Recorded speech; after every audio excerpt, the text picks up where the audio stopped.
நலாஸ் நாட்டு சர்க்கரை நலமுடன் வாழ நலாஸ் இந்தியாவிலேயே நாட்டு சர்க்கரைக்கு ISI முத்திரை மற்றும் அக்மார்க் அங்கீகாரம் பெற்ற ஒரே நிறுவனம். தொடர்புக்கு 9047050000. பாமக நிறுவனர் ராமதாஸ் மற்றும் தலைவர் அன்புமணி இடையேயான மோதல் நாளுக்கு நாள் தீவிரமடைந்து வருகிறது. இதன் தொடர்ச்சியாக அன்புமணிக்கு எதிராக 16 குற்றச்சாட்டுகளை சுமத்தி அவற்றுக்கு விளக்கம் அளிக்கும்படி கட்சியின் ஒழுங்கு நடவடிக்கை குழு நோட்டீஸ் அனுப்பியுள்ளது. சில மாதங்களாகவே ராமதாசுக்கும் அன்புமணிக்கும் இடையேயான மோதல் வெளிப்படையாகி வருகிறது. கடந்த 9ஆம் தேதி மாமல்லபுரத்தில் அன்புமணி தலைமையில் கட்சியின் பொதுக்குழு கூட்டம் நடந்தது. அதற்கு எதிராக புதுச்சேரியில் நேற்று ராமதாஸ் தலைமையில் தனி பொதுக்குழு கூட்டம் நடத்தப்பட்டது.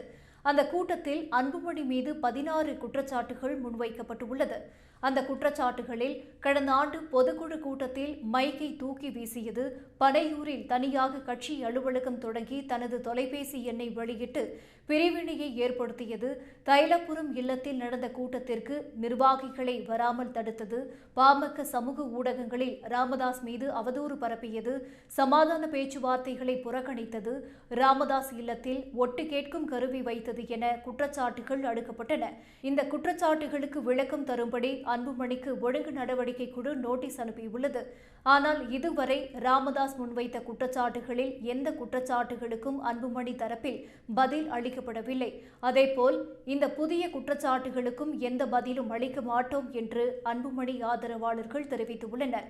அன்புமணி எந்தவித விளக்கமும் அளிக்காமல் இருந்தால் அவருக்கு எதிராக கடுமையான ஒழுங்கு நடவடிக்கை எடுக்க பரிந்துரை செய்யப்படும். அதன்படி அன்புமணியை கட்சியிலிருந்து நீக்கும் வாய்ப்பும் இருப்பதாக தகவல்கள் வெளியாகியுள்ளன.